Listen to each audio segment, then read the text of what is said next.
కోట్ల రూపాయల దందాలు వస్తే చేస్తారా? కోట్ల రూపాయల దందాలు అంటే ఏ రకంగా? సాయిరతన్ గిడ కబ్జా పెట్టిర్రు, పలానా వాళ్ళు వచ్చిర్రు, దీంట్లో నేను హెల్ప్ చేద్దాం అనుకుంటున్నా, దీంట్లో నా హెల్ప్ గా ఏసీపీ తోటి కావాలా, గా సిపి తోటి కావాలంటే మీరు చేస్తారా? ఒకవేళ ఆ రకంగా మీరు చేస్తారా చేయరా? నేను చెప్పేది మీరు చేస్తారా చేయడానికి రెడీగా లేని క్రాంతి, చేయడానికి రెడీ. తప్పును పడి చెయ్యి అంటే ఎందుకు చేస్తా క్రాంతి? చేయలేదు ఎప్పుడు?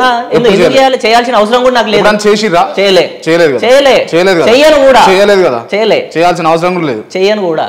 నాకంత దిగజారి వేరే వాళ్ళ పైసలు వేరే వాళ్ళు కబ్జా చేస్తే వాళ్ళది కూడా వేరే వాళ్ళ ల్యాండ్ కదా అది, దానికి మనం పోయి కబ్జా చేయాల్సిన అవసరం, మనకు దాంట్లో ఏలు పెట్టాల్సిన అవసరం నాకైతే లేదు. మంచిగా నటిస్తున్నారు మీరు. నువ్వు నటన అనుకుంటే నేనేం చేయలేను. నా ఇన్నర్ ఫీలింగ్ ఇది, నా ఎక్స్టీరియర్ ఫీలింగ్ కూడా ఇదే. I'm like this, I am like this. కోపం వస్తుందా? అబ్సల్యూట్లీ. నువ్వు చెప్పే క్వశ్చన్, నువ్వు అడిగే క్వశ్చన్ కి కోపం రాకపోతే నువ్వు చెయ్యి అన్నట్టే ఉంది. బంద్ చేయి. నువ్వు వచ్చినావా నేను వచ్చినా? బంద్ చేయి, బరాబర్ బంద్ చేయబ్బా. నాకేమన్నా అవసరమా? పోవాలని లేచి వెళ్ళిపోమంటే లేచి వెళ్ళిపోతా.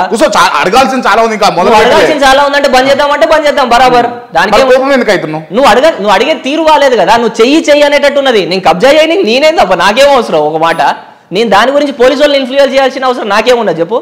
పోలీస్ వ్యవస్థ అనేది ఒక మంచి వ్యవస్థ, అది దేశాన్ని కాపాడే వ్యవస్థ.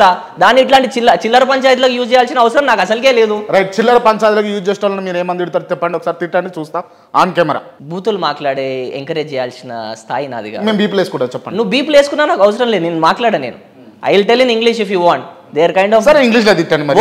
Worst people, stupidity, nonsense and creep people అని నేను అంట జనరల్ గా ఉన్నది చెప్తున్నా. I don't want to use the local language because that will show and అది ఇండికేట్ పోతుంది యూత్కి, ఒక అన్నేంద్ర ఇట్లా మాట్లాడుతుండు బూతులు అని. ఆ ఇండికేషన్ నేను ఇవ్వదలుచుకోలేదు జనాలకి, యూత్కి అస్సలకే ఇవ్వదలుచుకో. యువత అనేది ఒక జనరేషన్ కాపాడుకున్న శక్తి మనకు ఉండాలి.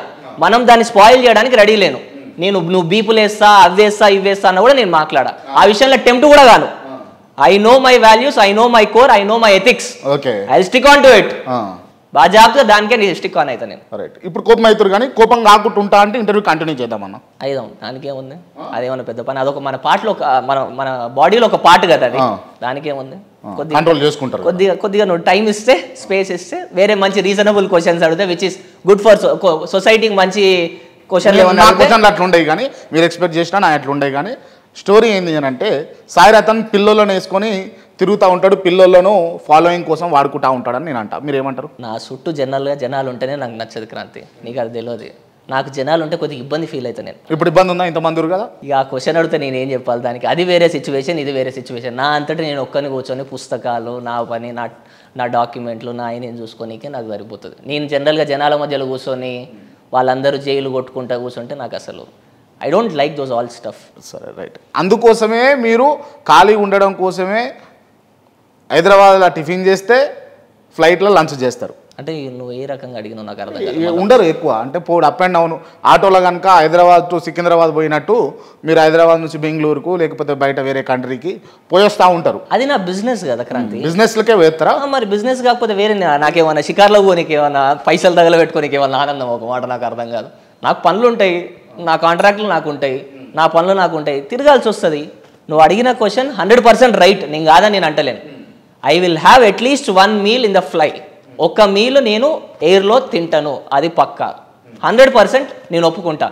మంత్లో 31 రోజులు ఉంటే 30 రోజులు ఉంటే 26 రోజులు 27 రోజులు నేను ఫ్లై చేస్తాను. రైట్ అన్న. నేను అందరు జనరల్గా సంపాదన ఎంత సంపాదిస్తామని అడుగుతారు కదా, నేను అట్లా అడగా. రోజుకి ఎంత ఖర్చు పెడతావు చెప్పవా? ఉంటుంది నా ఖర్చు ఒక 2 లక్షల దాకా ఉంటుంది. రోజుకు 2 లక్షలు ఉంటుంది ఉన్నది చెప్తున్నా. అంటే ఖర్చు అంటే నా పర్సనల్ ఖర్చు కాదు, నేను చేసే సేవా కార్యక్రమాలు కానీ, నేను చేసే ఏదైనా కార్యక్రమాలు కానీ ఉంటుంది. జనరల్ ఏదో ఒకటి చేస్తా. ఎందుకంటే ఎవరో ఒక పిల్లలు వచ్చేసి కిట్ అడుగుతారు. ఫస్ట్ థింగ్ ఫుట్బాల్ కిట్టో, క్రికెట్ కిట్టో, లేకపోతే ఇప్పుడు ఎట్లా మళ్ళీ సమ్మర్ స్టార్ట్ అయింది, ఇప్పుడు వాటర్ ప్లాంట్లు అడుగుతారు. ఉన్నది చెప్తున్నా, వాటర్ ప్లాంట్లు అడుగుతారు. లేకపోతే అన్న ఎట్లాగో మనం ఏసీలు తీసుకోలేము, కూలర్లన్నా పెట్టి అన్న స్కూళ్ళల్లో, కాలేజీలలో. మన వనపర్తిలో ఒక గర్ల్స్ది ఒక చిన్న స్కూల్ ఉంటుంది. మన తెలంగాణ గవర్నమెంట్లో చాలా అంటే చాలా దారుణమైన స్థితిలు ఉండే మన బీఆర్ఎస్ గవర్నమెంట్లో. అప్పుడు జనరల్గా ఒక somewhere around 6 months 8 months బ్యాకే.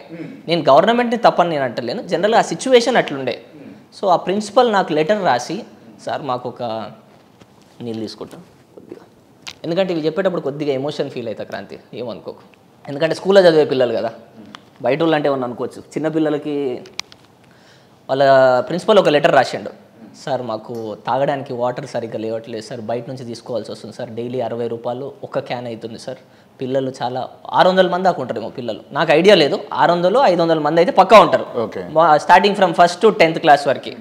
So ఇలా ఉంది సార్ పరిస్థితి అంటే నేను జనరల్గా ఇవన్నీ ఫేకా జెన్యూనా కాదా అని చెప్పేసి జనరల్గా చెక్ చేస్తా టు బీ హానెస్ట్. సో నేనే పర్సనల్గా వెళ్ళి చెక్ చేసిన. అక్కడ ఝాన్సీ అని చెప్పేసి మన వరంగల్ నుంచి ఒక క్రికెట్ కోచ్ ఫీమేల్, తను పరిచయం అయింది నాకు. నెక్స్ట్ మనన్ అని చెప్పి అక్కడ లోకల్ మహబూబ్ నగర్లో ఆయన క్రికెట్ కోచ్. వీళ్ళిద్దరు నాకు బాగా పరిచయం అయ్యారు అక్కడ పిల్లలు. అంటే వాళ్ళు ఏంటంటే సార్ మీలాంటి వాళ్ళని జనరల్గా ఫోన్లలో లేకపోతే మాట్లాడడం తప్ప ఎప్పుడు కలవలేదు సార్, ఏంటమ్మా ఏంటి ప్రాబ్లం ఏంటంటే సార్ నీళ్ళు లేవు సార్ ఫస్ట్ మెయిన్ ఇష్యూ, తర్వాత బాత్రూమ్లు బాగాలేవు సార్. ఈ రెండు అనేవి basic criteria for women. Bathroom అనేది పక్కా, వాటర్ కూడా పక్కా, డ్రింకింగ్ వాటర్. సో నేను ఇమీడియట్గా ఏం చేసిన అంటే పిలిపించి ఎస్టిమేట్ వేయించి 1,60,000 అవుతుంది అని చెప్పి నాకు ఫోన్ చేశారు. వాళ్ళనే వేయించుకోమని ఎస్టిమేట్. ఇమీడియట్గా నెక్స్ట్ 3 డేస్లో అది డెలివరీ చేయించడం. సో ఆ పిల్లల్ని చూసి తప్ప నేను వేరే అవుట్ ఆఫ్ మై, సో ఇట్లాంటి ప్రోగ్రాములు చేస్తున్నా కాబట్టి ఖర్చు అనేది ఉంటుంది క్రాంతి. సో దాంతోపాటు వాళ్ళు అండర్ 19కి సెలెక్ట్ అయ్యారు పిల్లలు, ఆడపిల్లలు. మొన్న కూడా వచ్చి ఆశీర్వాదాలు తీసుకొని సార్ మేము వెళ్ళి చెన్నైలో నెక్స్ట్ వెస్ట్ బెంగాల్లో మ్యాచ్లు ఆడుతున్నాం, ఉండనియండి అమ్మ ఖర్చులకి, ఇవి పెట్టుకోండి అమ్మ, ఎట్లాగో మీకు జనరల్గా సపోర్ట్ లేదు, కిట్లు ఇప్పించి. సో ఈ కార్యక్రమాలు చేస్తుంటాం కాబట్టి ఖర్చు అనేది కొద్దిగా ఉంటుంది. నా పర్సనల్ ఖర్చు ఏముంటుంది క్రాంతి, పొద్దున్న లేస్తే కార్ ఎక్కుడు, ఫ్లైట్లో పోడు, లేకపోతే మళ్ళీ ఇటు వచ్చాడు, అంతే. పని చేసుకోవడం, సైట్లో ఉండడం, వచ్చేయడం, అంతే. దీనికి ఖర్చు ఏముంటుంది, ఫుడ్ తప్ప.